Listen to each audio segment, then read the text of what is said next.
Hey friends, and welcome back to Stardew Valley Expanded, a mod that expands on the base Stardew Valley experience. Today we're playing through the middle of summer in my first year. Hopefully I can make some more progress towards developing my farm, making more money to put towards farm buildings, and delving deeper into the mines. With all that said, let's dive into day 15. I start with my normal routine of watering all my crops and harvesting the crops that I've grown over the past few days. Rutherford also deserves some water too for being such a cute lad. Oh, I have corn to harvest too. Time for the daily introduction to Wirt, Bobo, who is hidden in this grass for some reason, and Chubba, who likewise doesn't want to be seen by anything but me. And then I steal their children for the sake of capitalism and sell them for profit. Next up, I have a conversation with the magical know-it-all on the black box in my living room, who tells me that the ghosts yet again have it out for me. They really seem to dislike me. So I'll just grab my fishing rod and claim some aquatic sacrifices for the rest of the day instead. You know what that means. Fishing time lapse, baby.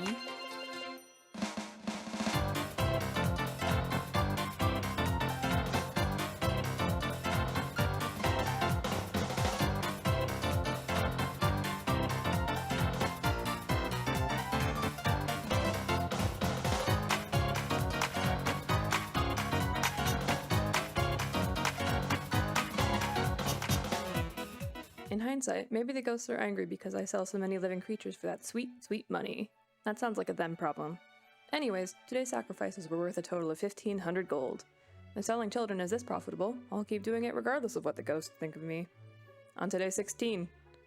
This morning starts much the same as any other. The magic TV lady tells me that the ghosts once again have it out for me.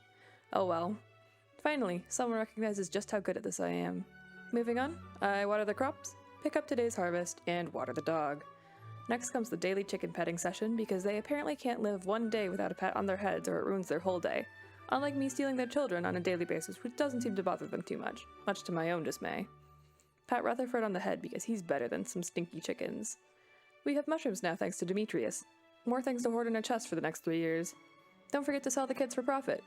And because the ghosts are my biggest fan today, I'm just going to waste the rest of my energy clearing out some space on my farm. Yes, I'm halfway through the summer and haven't bothered to finish this yet, and no, I don't accept constructive criticism. This does get me a decent amount of resources that I will never use again, however, so I suppose there is some benefit. Not enough to make it worth it, though. I suppose I can spend some time trying to make iron bars to eventually upgrade some tools. That would make my life easier, and I can use anything that makes my wretched existence more bearable in the slightest. That's it for day 16. The children and a few tomatoes were worth 376 gold. I demand more for my blood sacrifices. On to day 17. It's raining today, which means less work for me. The magic lady told me that the ghosts are still angry, so I'm just going to assume that they're upset with the weather and move on with my day. The rain means I don't have to water the crops or the dog, so I just get to harvest my flowers instead. I think hops are technically flowers, but I'm not sure about that. My chickens are just as temperamental about the weather as the ghosts are, so I'll bring them some hay so they continue providing children for me to sell, then give them their normal daily head pet. Speaking of the children, steal them and sacrifice them to the gods for profit. Then it's off to town to finally upgrade my pickaxe so it can actually contribute to the group project for the first time in its life. Of course, I have to steal whatever wildflowers are unlucky enough to grow in my path. Clint says my pickaxe will be ready in a couple days.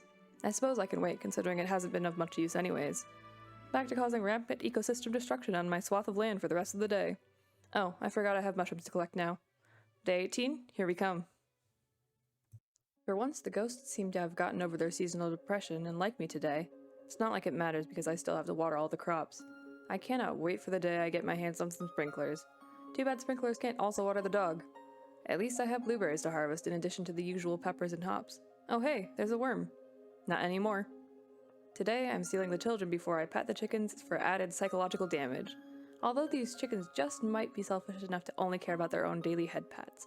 Who's to say? I am. And I say the chickens are dumb. Now that that's settled, it's time to calm down my troubled mind by spending the rest of the day with my favorite activity.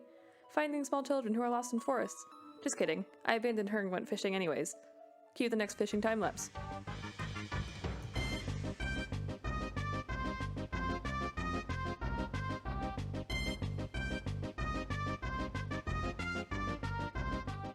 Oh hey, we leveled up fishing again. Maybe I would stop trying to make the ghosts angry with my overfishing if it weren't so profitable. On to day 19. The ghosts don't hate me as much as I thought they would with yesterday's fishing spree, which is surprising, but doesn't really change the morning routine of making sure all the crops are watered. Then I water the dog, gather the crops that are ready for harvest, and pat the chickens so we don't ruin their self-esteem so much that they stop breeding. gather the children, and sell them for profit. I need to stop forgetting about these mushrooms that keep growing in my sketchy cave.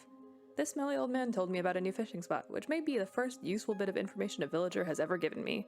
My pickaxe is also ready for pickup from Clint, which means I have a shiny new steel pick. I suppose I should try and make some more progress on clearing out my farm, so that's what I'll do with the rest of the day. Moving on to day 20. Yesterday's lack of blood sacrifices seems to have done the trick, and the ghosts are finally happy with my lifestyle choices. They've even promised a bit of extra luck in return. Also, Demetrius wants a melon for some reason. I still have to complete my morning chores of watering the crops, harvesting today's hops, and watering the dog. Collect the chicken children and sell them for a profit along with some spare crops. Grab the cave shrooms and head over to the mines for a little anger therapy session.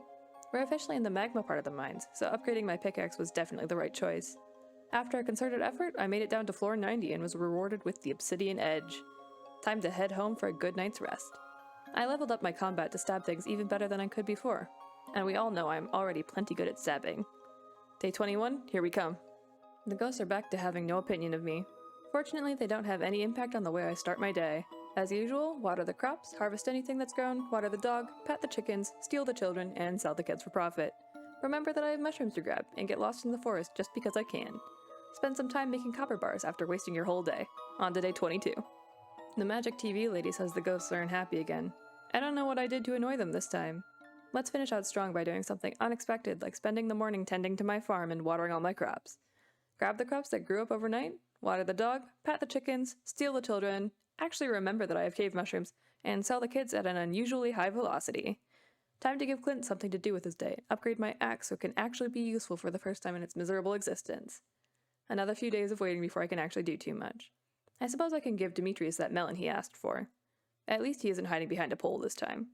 Then I'll spend the rest of my day attempting to find some worms for a fun game of whack-a-mole, except I'm the only one who gets to have any fun. As usual, a very climactic ending to today's episode, but I made a lot of progress on my farm and harvested more crops than ever before, in addition to some light kidnapping and hitting level 90 in the mines. Thank you so much for watching. Consider leaving a like if you enjoyed and subscribe if you haven't already. Have a great day.